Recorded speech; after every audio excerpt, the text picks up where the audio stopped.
The Lion and the Unicorn. Socialism and the English Genius. Part 3. The English Revolution. The Lion and the Unicorn. Socialism and the English Genius is an essay by George Orwell expressing his opinions on the situation in wartime Britain. The title alludes to the heraldic supporters appearing in the full royal coat of arms of the United Kingdom. The essay was first published on the 19th of February 1941, as the first volume of a series edited by T.R. Fivell and Orwell, in the Searchlight books published by Secker and Warburg. It expressed his opinion that the outdated British class system was hampering the war effort, and that in order to defeat Nazi Germany, Britain needed a socialist revolution. Therefore, Orwell argued, being a socialist and being a patriot were no longer antithetical, but complementary.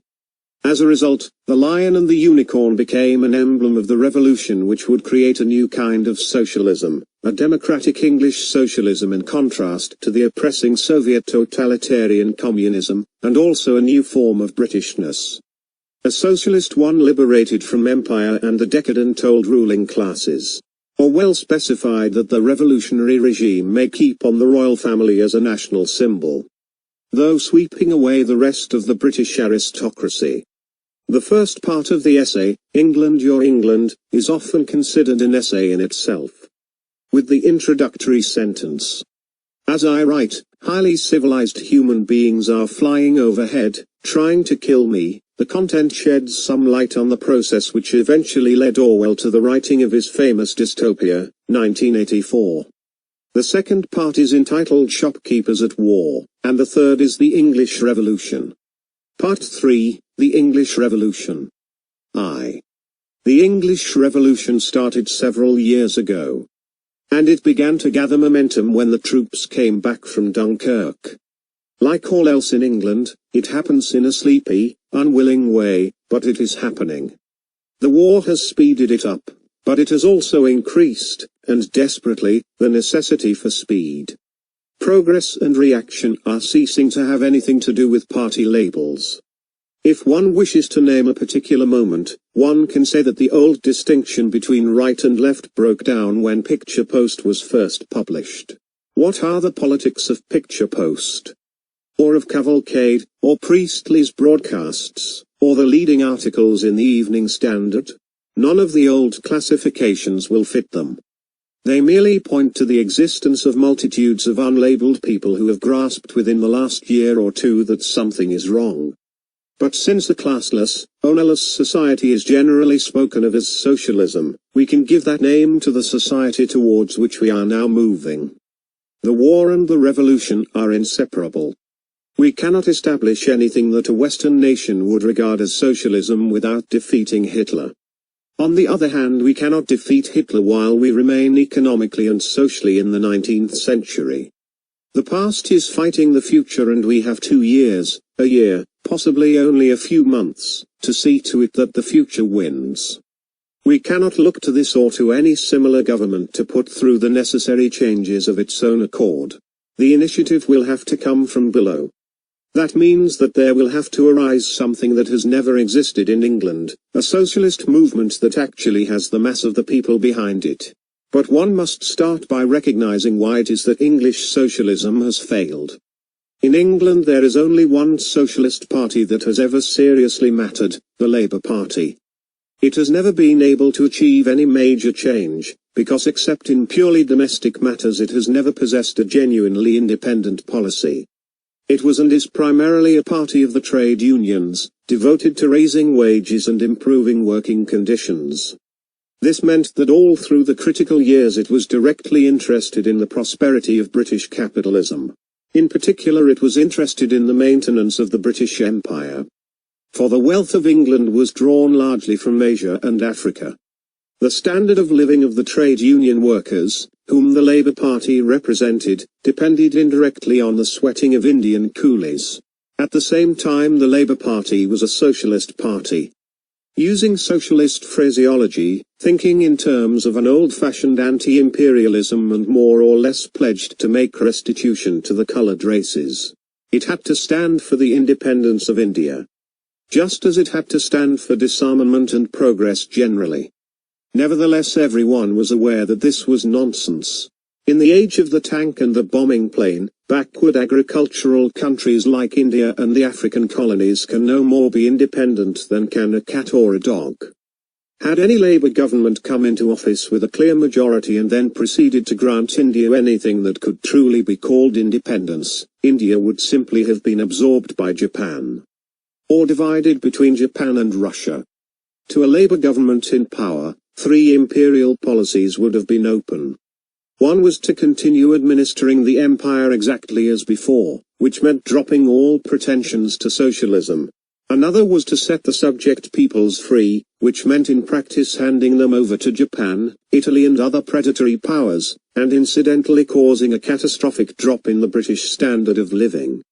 The third was to develop a positive imperial policy, and aim at transforming the empire into a federation of socialist states, like a looser and freer version of the Union of Soviet Republics. But the Labour Party's history and background made this impossible. It was a party of the trade unions, hopelessly parochial in outlook. With little interest in imperial affairs and no contacts among the men who actually held the empire together. It would have had to hand the administration of India and Africa and the whole job of imperial defense to men drawn from a different class and traditionally hostile to socialism. Overshadowing everything was the doubt whether a Labour government which meant business could make itself obeyed. For all the size of its following, the Labour Party had no footing in the Navy. Little or none in the Army or Air Force, none whatever in the colonial services. And not even a sure footing in the Home Civil Service. In England its position was strong but not unchallengeable. And outside England all the key points were in the hands of its enemies. Once in power, the same dilemma would always have faced it. Carry out your promises, and risk revolt, or continue with the same policy as the Conservatives. And stop talking about socialism. The Labour leaders never found a solution, and from 1935 onwards it was very doubtful whether they had any wish to take office. They had degenerated into a permanent opposition. Outside the Labour Party there existed several extremist parties, of whom the Communists were the strongest. The Communists had considerable influence in the Labour Party in the years 1920-26 and 1935-39. Their chief importance, and that of the whole left wing of the Labour movement, was the part they played in alienating the middle classes from socialism. The history of the past 7 years has made it perfectly clear that communism has no chance in Western Europe. The appeal of fascism is enormously greater. In one country after another the communists have been rooted out by their more up-to-date enemies, the Nazis. In the English-speaking countries they never had a serious footing. The creed they were spreading could appeal only to a rather rare type of person. Found chiefly in the middle-class intelligentsia, the type who has ceased to love his own country but still feels the need of patriotism, and therefore develops patriotic sentiments towards Russia. By 1940, after working for 20 years and spending a great deal of money, the British Communists had barely 20,000 members, actually a smaller number than they had started out with in 1920. The other Marxist parties were of even less importance. They had not the Russian money and prestige behind them, and even more than the Communists they were tied to the 19th century doctrine of the class war. They continued year after year to preach this out-of-date gospel, and never drew any inference from the fact that it got them no followers. Nor did any strong native fascist movement grow up. Material conditions were not bad enough, and no leader who could be taken seriously was forthcoming. One would have had to look a long time to find a man more barren of ideas than Sir Oswald Mosley. He was as hollow as a jug. Even the elementary fact that fascism must not offend national sentiment had escaped him. His entire movement was imitated slavishly from abroad. The uniform and the party program from Italy and the salute from Germany, with the Jew-baiting tacked on as an afterthought. Mosley having actually started his movement with Jews among his most prominent followers. A man of the stamp of Bottomley or Lloyd George could perhaps have brought a real British fascist movement into existence. But such leaders only appear when the psychological need for them exists. After 20 years of stagnation and unemployment, the entire English socialist movement was unable to produce a version of socialism which the mass of the people could even find desirable. The Labour Party stood for a timid reformism. The Marxists were looking at the modern world through 19th-century spectacles. Both ignored agriculture and imperial problems, and both antagonized the middle classes. The suffocating stupidity of left-wing propaganda had frightened away whole classes of necessary people: factory managers, airmen, naval officers, farmers, white-collar workers, shopkeepers, policemen. All of these people had been taught to think of socialism as something which menaced their livelihood, or as something seditious, alien, anti-British as they would have called it. Only the intellectuals, the least useful section of the middle class, gravitated towards the movement. A socialist party which genuinely wished to achieve anything would have started by facing several facts which to this day are considered unmentionable in left-wing circles. It would have recognized that England is more united than most countries, that the British workers have a great deal to lose besides their chains, and that the differences in outlook and habits between class and class are rapidly diminishing. In general, it would have recognized that the old-fashioned proletarian revolution is an impossibility. But all through the between-war years no socialist program that was both revolutionary and workable ever appeared, basically. No doubt, because no one genuinely wanted any major change to happen. The Labour leaders wanted to go on, drawing their salaries and periodically swapping jobs with the Conservatives. The Communists wanted to go on, suffering a comfortable martyrdom, meeting with endless defeats and afterwards putting the blame on other people. The left-wing intelligentsia wanted to go on, sniggering at the blimps, sapping away at middle-class morale, but still keeping their favoured position as hangers-on of the dividend draws. Labour Party politics had become a variant of conservatism, revolutionary politics had become a game of make-believe. Now, however, the circumstances have changed, the drowsy years have ended. Being a socialist no longer means kicking theoretically against a system which in practice you are fairly well satisfied with. This time our predicament is real. It is the Philistines be upon thee, Samson. We have got to make our words take physical shape, or perish. We know very well that with its present social structure England cannot survive, and we have got to make other people see that fact and act upon it. We cannot win the war without introducing socialism, nor establish socialism without winning the war. At such a time it is possible, as it was not in the peaceful years, to be both revolutionary and realistic. A socialist movement which can swing the mass of the people behind it, drive the pro-fascists out of positions of control, wipe out the grosser injustices and let the working class see that they have something to fight for, win over the middle classes instead of antagonizing them.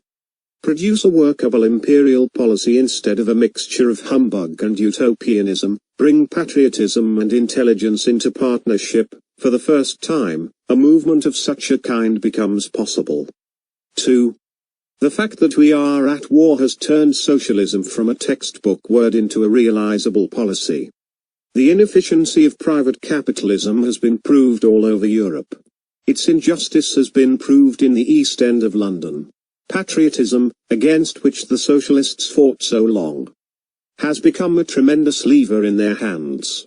People who at any other time would cling like glue to their miserable scraps of privilege, will surrender them fast enough when their country is in danger. War is the greatest of all agents of change. It speeds up all processes, wipes out minor distinctions, brings realities to the surface. Above all, war brings it home to the individual that he is not altogether an individual.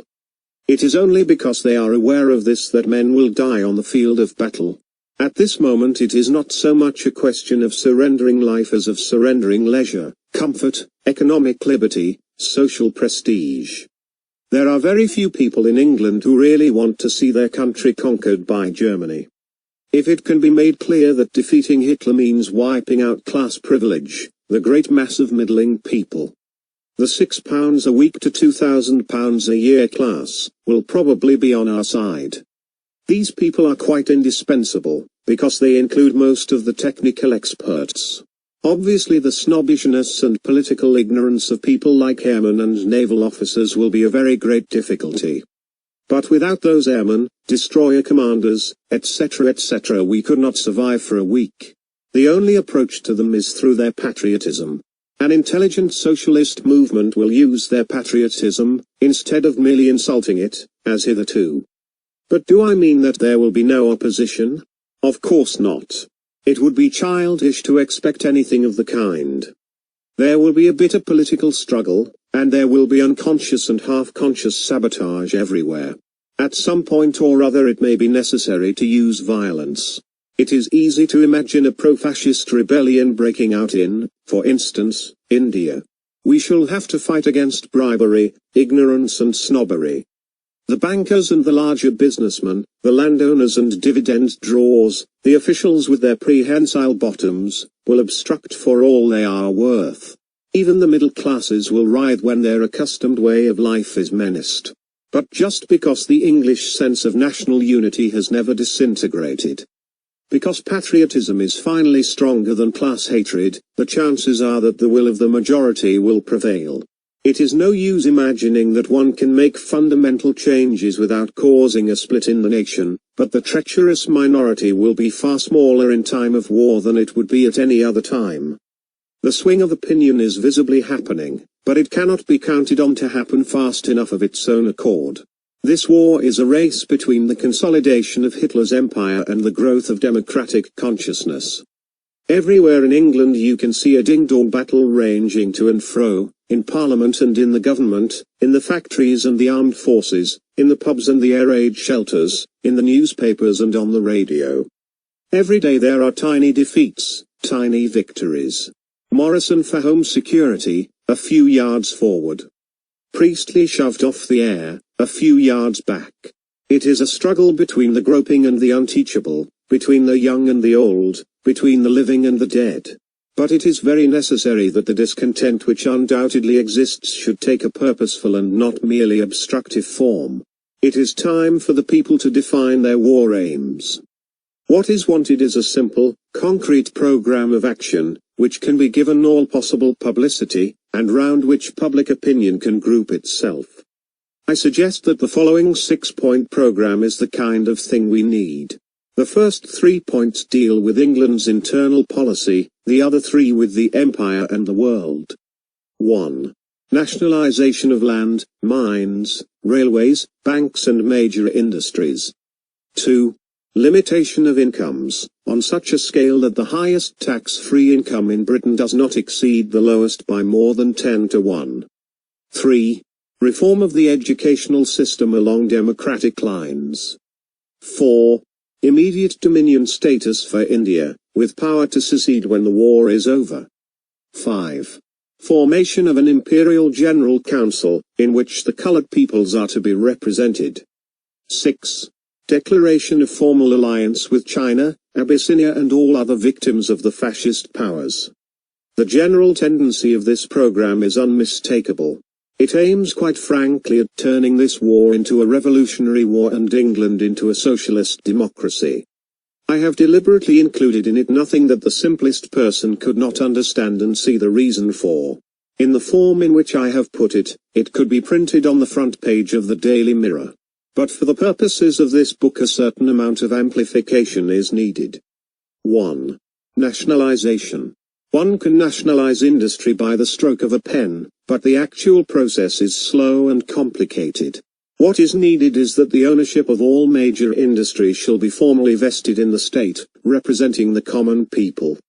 Once that is done it becomes possible to eliminate the class of mere owners who live not by virtue of anything they produce but by the possession of title deeds and share certificates. State ownership implies, therefore, that nobody shall live without working. How sudden a change in the conduct of industry it implies is less certain. In a country like England we cannot rip down the whole structure and build again from the bottom, least of all in time of war. Inevitably the majority of industrial concerns will continue with much the same personnel as before, the one-time owners or managing directors carrying on with their jobs as state employees. There is reason to think that many of the smaller capitalists would actually welcome some such arrangement. The resistance will come from the big capitalists, the bankers, the landlords and the idle rich, roughly speaking the class with over £2,000 a year, and even if one counts in all their dependents there are not more than 500,000 of these people in England. Nationalisation of agricultural land implies cutting out the landlord and the tithe drawer, but not necessarily interfering with the farmer. It is difficult to imagine any reorganization of English agriculture that would not retain most of the existing farms as units, at any rate at the beginning. The farmer, when he is competent, will continue as a salaried manager. He is virtually that already, with the added disadvantage of having to make a profit and being permanently in debt to the bank. With certain kinds of petty trading, and even the small-scale ownership of land, the state will probably not interfere at all. It would be a great mistake to start by victimizing the smallholder class, for instance. These people are necessary, on the whole they are competent, and the amount of work they do depends on the feeling that they are their own masters. But the state will certainly impose an upward limit to the ownership of land, probably 15 acres at the very most, and will never permit any ownership of land in town areas. From the moment that all productive goods have been declared the property of the state, the common people will feel, as they cannot feel now, that the state is themselves. They will be ready then to endure sacrifices that are ahead of us, war or no war. And even if the face of England hardly seems to change, on the day that our main industries are formally nationalised the dominance of a single class will have been broken. From then onwards the emphasis will be shifted from ownership to management, from privilege to competence. It is quite possible that state ownership will in itself bring about less social change than will be forced upon us by the common hardships of war. But it is the necessary first step without which any real reconstruction is impossible. 2. Incomes. Limitation of incomes implies the fixing of a minimum wage, which implies a managed internal currency based simply on the amount of consumption goods available. And this again implies a stricter rationing scheme than is now in operation. It is no use at this stage of the world's history to suggest that all human beings should have exactly equal incomes. It has been shown over and over again that without some kind of money reward there is no incentive to undertake certain jobs. On the other hand, the money reward need not be very large. In practice it is impossible that earnings should be limited quite as rigidly as I have suggested. There will always be anomalies and evasions. But there is no reason why 10 to 1 should not be the maximum normal variation. And within those limits some sense of equality is possible. A man with £3 a week and a man with £1,500 a year can feel themselves fellow creatures, which the Duke of Westminster and the sleepers on the embankment benches cannot. 3. Education.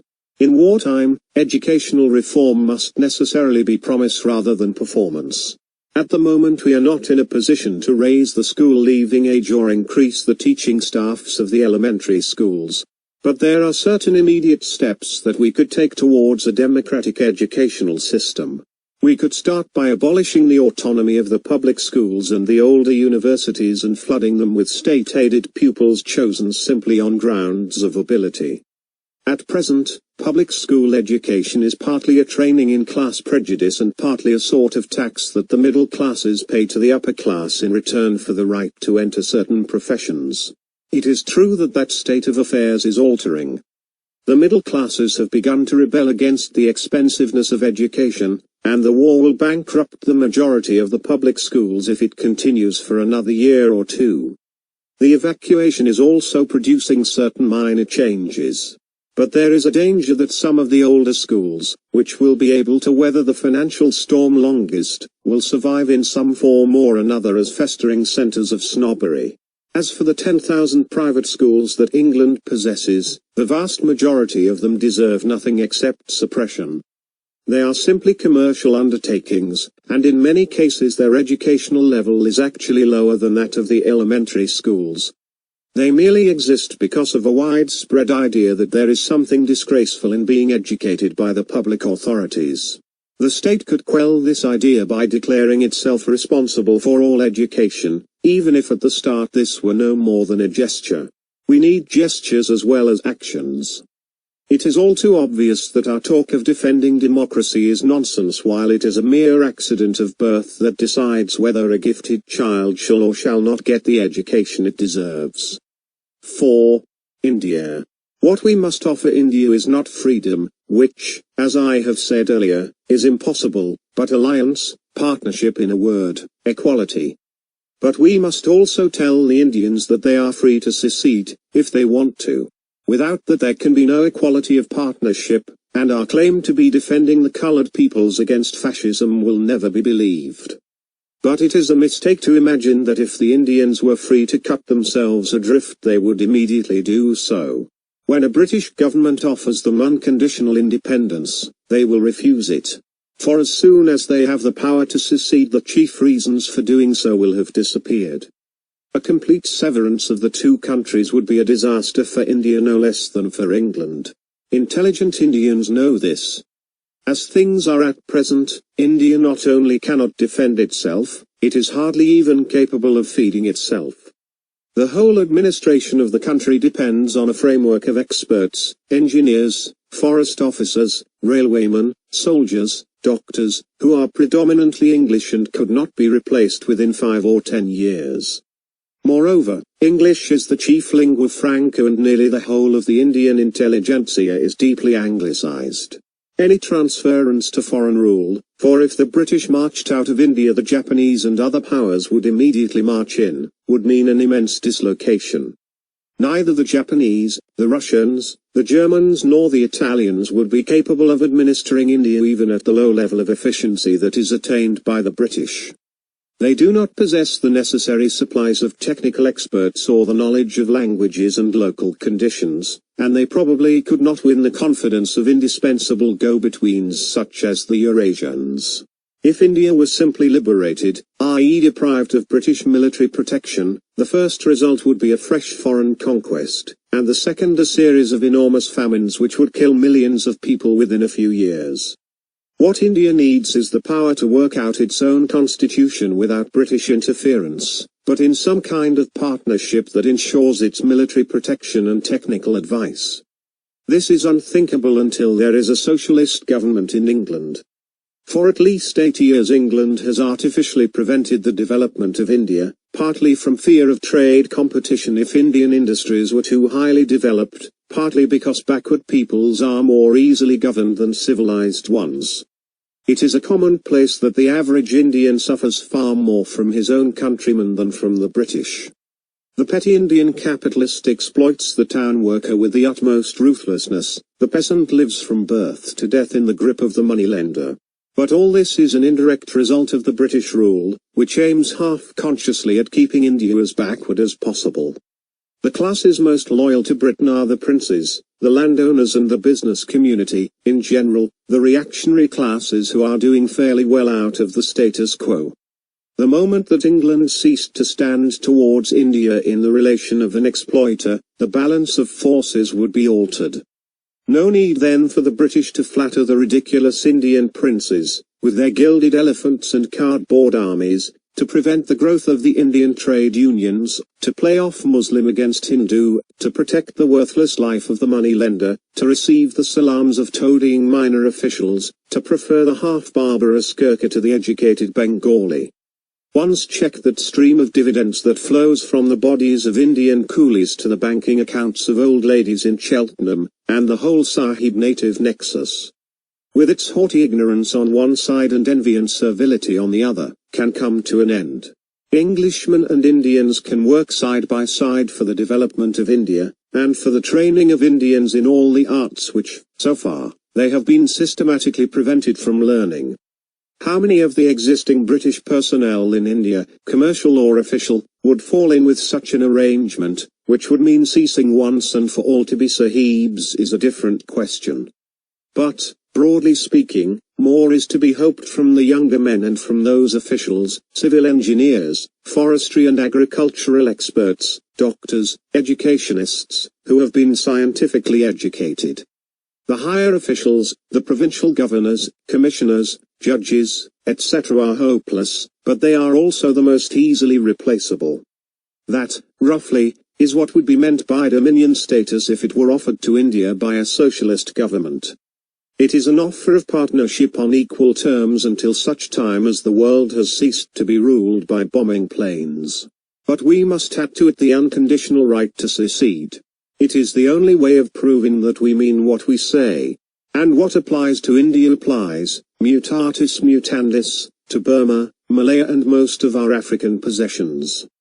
5 and 6 explain themselves. They are the necessary preliminary to any claim that we are fighting this war for the protection of peaceful peoples against fascist aggression. Is it impossibly hopeful to think that such a policy as this could get a following in England? A year ago, even 6 months ago, it would have been, but not now. Moreover, and this is the peculiar opportunity of this moment, it could be given the necessary publicity. There is now a considerable weekly press, with a circulation of millions, which would be ready to popularize, if not exactly the program I have sketched above, at any rate some policy along those lines. There are even 3 or 4 daily papers which would be prepared to give it a sympathetic hearing. That is the distance we have traveled in the last 6 months. But is such a policy realizable? That depends entirely on ourselves. Some of the points I have suggested are of the kind that could be carried out immediately, others would take years or decades and even then would not be perfectly achieved. No political program is ever carried out in its entirety. But what matters is that or something like it should be our declared policy. It is always the direction that counts. It is of course quite hopeless to expect the present government to pledge itself to any policy that implies turning this war into a revolutionary war. It is at best a government of compromise, with Churchill riding 2 horses like a circus acrobat. Before such measures as limitation of incomes become even thinkable, there will have to be a complete shift of power away from the old ruling class. If during this winter the war settles into another stagnant period, we ought in my opinion to agitate for a general election, a thing which the Tory party machine will make frantic efforts to prevent. But even without an election we can get the government we want, provided that we want it urgently enough. A real shove from below will accomplish it. As to who will be in that government when it comes, I make no guess. I only know that the right men will be there when the people really want them, for it is movements that make leaders and not leaders movements. Within a year, perhaps even within 6 months, if we are still unconquered, we shall see the rise of something that has never existed before, a specifically English socialist movement. Hitherto there has been only the Labour Party, which was the creation of the working class but did not aim at any fundamental change, and Marxism, which was a German theory interpreted by Russians and unsuccessfully transplanted to England. There was nothing that really touched the heart of the English people. Throughout its entire history the English socialist movement has never produced a song with a catchy tune, nothing like La Marseillaise or La Cucaracha, for instance. When a socialist movement native to England appears, the Marxists, like all others with a vested interest in the past, will be its bitter enemies. Inevitably they will denounce it as fascism. Already it is customary among the more soft-boiled intellectuals of the left to declare that if we fight against the Nazis we shall go Nazi ourselves. They might almost equally well say that if we fight against Negroes we shall turn black. To go Nazi we should have to have the history of Germany behind us.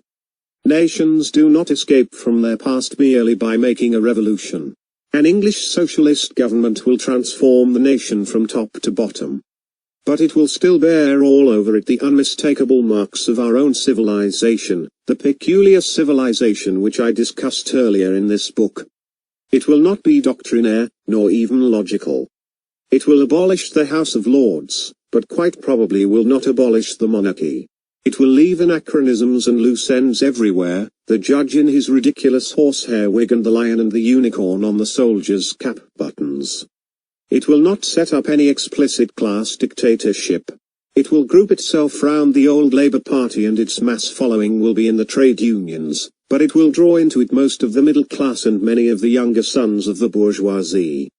Most of its directing brains will come from the new indeterminate class of skilled workers, technical experts, airmen, scientists, architects and journalists, the people who feel at home in the radio and ferro-concrete age. But it will never lose touch with the tradition of compromise and the belief in a law that is above the state. It will shoot traitors, but it will give them a solemn trial beforehand and occasionally it will acquit them. It will crush any open revolt promptly and cruelly, but it will interfere very little with the spoken and written word. Political parties with different names will still exist, revolutionary sects will still be publishing their newspapers and making as little impression as ever. It will disestablish the church, but will not persecute religion. It will retain a vague reverence for the Christian moral code, and from time to time will refer to England as a Christian country. The Catholic Church will war against it, but the nonconformist sects and the bulk of the Anglican Church will be able to come to terms with it. It will show a power of assimilating the past which will shock foreign observers and sometimes make them doubt whether any revolution has happened. But all the same it will have done the essential thing. It will have nationalized industry, scaled down incomes, set up a classless educational system. Its real nature will be apparent from the hatred which the surviving rich men of the world will feel for it. It will aim not at disintegrating the empire but at turning it into a federation of socialist states, free not so much from the British flag as from the moneylender, the dividend drawer and the wooden-headed British official.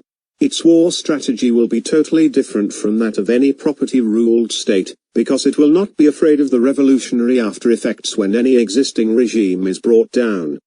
It will not have the smallest scruple about attacking hostile neutrals or stirring up native rebellion in enemy colonies. It will fight in such a way that even if it is beaten its memory will be dangerous to the victor, as the memory of the French Revolution was dangerous to Metternich's Europe. The dictators will fear it as they could not fear the existing British regime, even if its military strength were 10 times what it is.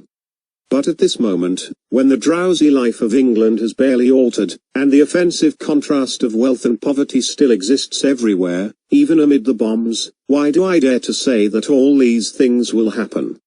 Because the time has come when one can predict the future in terms of an either-or. Either we turn this war into a revolutionary war. I do not say that our policy will be exactly what I have indicated above, merely that it will be along those general lines, or we lose it. And much more besides. Quite soon it will be possible to say definitely that our feet are set upon one path or the other. But at any rate it is certain that with our present social structure we cannot win. Our real forces, physical, moral or intellectual, cannot be mobilized. 3. Patriotism has nothing to do with conservatism. It is actually the opposite of conservatism. Since it is a devotion to something that is always changing and yet is felt to be mystically the same. It is the bridge between the future and the past. No real revolutionary has ever been an internationalist. During the past 20 years the negative, fainéant outlook which has been fashionable among English left-wingers, the sniggering of the intellectuals at patriotism and physical courage, the persistent effort to chip away English morale and spread a hedonistic, what do I get out of it attitude to life, has done nothing but harm. It would have been harmful even if we had been living in the squashy League of Nations universe that these people imagined. In an age of few errors and bombing planes it was a disaster. However little we may like it, toughness is the price of survival. A nation trained to think hedonistically cannot survive amid peoples who work like slaves and breed like rabbits, and whose chief national industry is war. English socialists of nearly all colours have wanted to make a stand against fascism, but at the same time they have aimed at making their own countrymen unwarlike. They have failed, because in England traditional loyalties are stronger than new ones. But in spite of all the anti-fascist heroics of the left-wing press, what chance should we have stood when the real struggle with fascism came, if the average Englishman had been the kind of creature that the New Statesman, the Daily Worker or even the News Chronicle wished to make him? Up to 1935 virtually all English left-wingers were vaguely pacifist. After 1935 the more vocal of them flung themselves eagerly into the Popular Front movement, which was simply an evasion of the whole problem posed by fascism. It set out to be anti-fascist in a purely negative way, against fascism without being for any discoverable policy, and underneath it lay the flabby idea that when the time came the Russians would do our fighting for us. It is astonishing how this illusion fails to die. Every week sees its spate of letters to the press, pointing out that if we had a government with no Tories in it the Russians could hardly avoid coming round to our side. Or we are to publish high-sounding war aims. Vide books like Unser Kampf, 100 Million Allies, If We Choose, etc., whereupon the European populations will infallibly rise on our behalf. It is the same idea all the time: look abroad for your inspiration, get someone else to do your fighting for you. Underneath it lies the frightful inferiority complex of the English intellectual, the belief that the English are no longer a martial race, no longer capable of enduring. In truth, there is no reason to think that anyone will do our fighting for us yet a while, except the Chinese, who have been doing it for 3 years already. Note, written before the outbreak of the war in Greece. Author's footnote: the Russians may be driven to fight on our side by the fact of a direct attack. But they have made it clear enough that they will not stand up to the German army if there is any way of avoiding it. In any case, they are not likely to be attracted by the spectacle of a left-wing government in England. The present Russian regime must almost certainly be hostile to any revolution in the West. The subject peoples of Europe will rebel when Hitler begins to totter, but not earlier. Our potential allies are not the Europeans, but on the one hand the Americans, who will need a year to mobilize their resources even if big business can be brought to heel, and on the other hand the colored peoples, who cannot be even sentimentally on our side till our own revolution has started. For a long time, a year, 2 years, possibly 3 years, England has got to be the shock absorber of the world. We have got to face bombing, hunger, overwork, influenza, boredom and treacherous peace offers. Manifestly it is a time to stiffen morale, not to weaken it. Instead of taking the mechanically anti-British attitude which is usual on the left, it is better to consider what the world would really be like if the English-speaking culture perished. For it is childish to suppose that the other English-speaking countries, even the USA, will be unaffected if Britain is conquered. Lord Halifax, and all his tribe, believe that when the war is over things will be exactly as they were before. Back to the crazy pavement of Versailles, back to democracy, i.e. capitalism, back to dole queues and the Rolls-Royce cars, back to the grey top hats and the sponge-bag trousers, in saecula saeculorum. It is of course obvious that nothing of the kind is going to happen. A feeble imitation of it might just possibly happen in the case of a negotiated peace, but only for a short while. Laissez-faire capitalism is dead. Note, below, the choice lies between the kind of collective society that Hitler will set up and the kind that can arise if he is defeated. Note, it is interesting to notice that Mr. Kennedy, USA ambassador in London, remarked on his return to New York in October 1940 that as a result of the war democracy is finished. By democracy, of course, he meant private capitalism. Author's footnote. If Hitler wins this war he will consolidate his rule over Europe, Africa and the Middle East, and if his armies have not been too greatly exhausted beforehand, he will wrench vast territories from Soviet Russia. He will set up a graded caste society in which the German Herrenvolk, master race or aristocratic race, will rule over Slavs and other lesser peoples whose job it will be to produce low-priced agricultural products. He will reduce the colored peoples once and for all to outright slavery. The real quarrel of the fascist powers with British imperialism is that they know that it is disintegrating. Another 20 years along the present line of development, and India will be a peasant republic linked with England only by voluntary alliance. The semi-apes of whom Hitler speaks with such loathing will be flying aeroplanes and manufacturing machine guns. The fascist dream of a slave empire will be at an end. On the other hand, if we are defeated we simply hand over our own victims to new masters who come fresh to the job and have not developed any scruples. But more is involved than the fate of the colored peoples. Two incompatible visions of life are fighting one another. Between democracy and totalitarianism, says Mussolini, there can be no compromise. The two creeds cannot even, for any length of time, live side by side. So long as democracy exists, even in its very imperfect English form, totalitarianism is in deadly danger.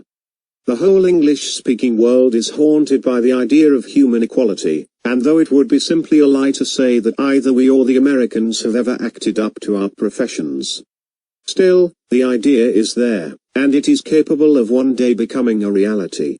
From the English-speaking culture, if it does not perish, a society of free and equal human beings will ultimately arise.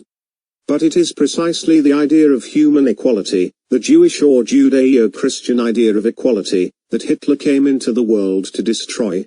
He has, heaven knows, said so often enough. The thought of a world in which black men would be as good as white men and Jews treated as human beings brings him the same horror and despair as the thought of endless slavery brings to us. It is important to keep in mind how irreconcilable these two viewpoints are. Sometime within the next year a pro-Hitler reaction within the left-wing intelligentsia is likely enough. There are premonitory signs of it already. Hitler's positive achievement appeals to the emptiness of these people, and, in the case of those with pacifist leanings, to their masochism. One knows in advance more or less what they will say. They will start by refusing to admit that British capitalism is evolving into something different. Or that the defeat of Hitler can mean any more than a victory for the British and American millionaires. And from that they will proceed to argue that, after all, democracy is just the same as or just as bad as totalitarianism. There is not much freedom of speech in England, therefore there is no more than exists in Germany. To be on the dole is a horrible experience, therefore it is no worse to be in the torture chambers of the Gestapo. In general, two blacks make a white, half a loaf is the same as no bread. But in reality, whatever may be true about democracy and totalitarianism, it is not true that they are the same. It would not be true, even if British democracy were incapable of evolving beyond its present stage.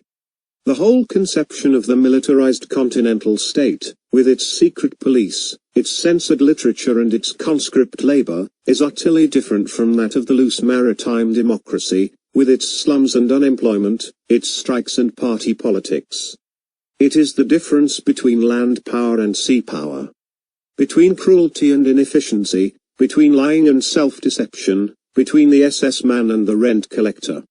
And in choosing between them one chooses not so much on the strength of what they now are as of what they are capable of becoming.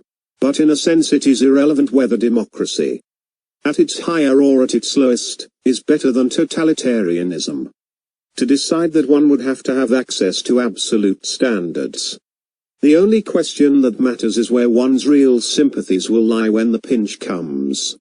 The intellectuals who are so fond of balancing democracy against totalitarianism and proving that one is as bad as the other are simply frivolous people who have never been shoved up against realities.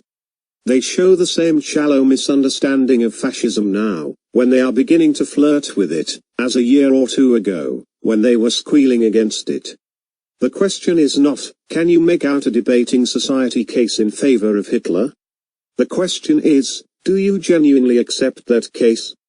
Are you willing to submit to Hitler's rule? Do you want to see England conquered, or don't you? It would be better to be sure on that point before frivolously siding with the enemy. For there is no such thing as neutrality in war. In practice one must help one side or the other. When the pinch comes, no one bred in the Western tradition can accept the fascist vision of life. It is important to realize that now, and to grasp what it entails. With all its sloth, hypocrisy and injustice, the English-speaking civilization is the only large obstacle in Hitler's path. It is a living contradiction of all the infallible dogmas of fascism. That is why all fascist writers for years past have agreed that England's power must be destroyed. England must be exterminated, must be annihilated, must cease to exist. Strategically it would be possible for this war to end with Hitler in secure possession of Europe, and with the British Empire intact and British sea power barely affected. But ideologically it is not possible. Were Hitler to make an offer along those lines, it could only be treacherously, with a view to conquering. England indirectly or renewing the attack at some more favourable moment. England cannot possibly be allowed to remain as a sort of funnel through which deadly ideas from beyond the Atlantic flow into the police states of Europe. And turning it round to our own point of view, we see the vastness of the issue before us, the all-importance of preserving our democracy more or less as we have known it. But to preserve is always to extend. The choice before us is not so much between victory and defeat as between revolution and apathy. If the thing we are fighting for is altogether destroyed, it will have been destroyed partly by our own act. It could happen that England could introduce the beginnings of socialism, turn this war into a revolutionary war, and still be defeated. That is at any rate thinkable. But, terrible as it would be for anyone who is now adult, it would be far less deadly than the compromise peace which a few rich men and their hired liars are hoping for. The final ruin of England could only be accomplished by an English government acting under orders from Berlin.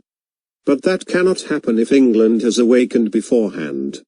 For in that case the defeat would be unmistakable, the struggle would continue, the idea would survive. The difference between going down fighting, and surrendering without a fight, is by no means a question of honor and schoolboy heroics. Hitler said once that to accept defeat destroys the soul of a nation. This sounds like a piece of claptrap, but it is strictly true. The defeat of 1870 did not lessen the world influence of France. The Third Republic had more influence, intellectually, than the France of Napoleon III. But the sort of peace that Pétain, Laval and Co have accepted can only be purchased by deliberately wiping out the national culture. The Vichy government will enjoy a spurious independence only on condition that it destroys the distinctive marks of French culture, republicanism, secularism, respect for the intellect, absence of color prejudice. We cannot be utterly defeated if we have made our revolution beforehand.